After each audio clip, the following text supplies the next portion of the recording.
प्रभु आश्चर्य नामर गौरव हेउ। दिन प्रतिदिन वाक्य शुणुथिबा प्रभु प्रिय लोक माननकु प्रभु यीशु ख्रीष्टक बहुमूल्य नाम रे नमस्कार। आसंतु आज पिता परमेश्वरक पवित्र धर्मशास्त्र पठन करिबा।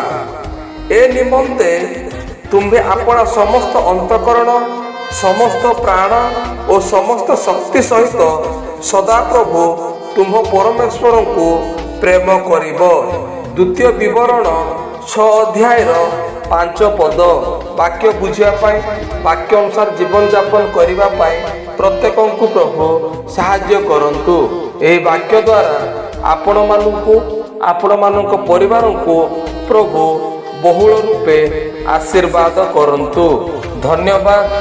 आमेन।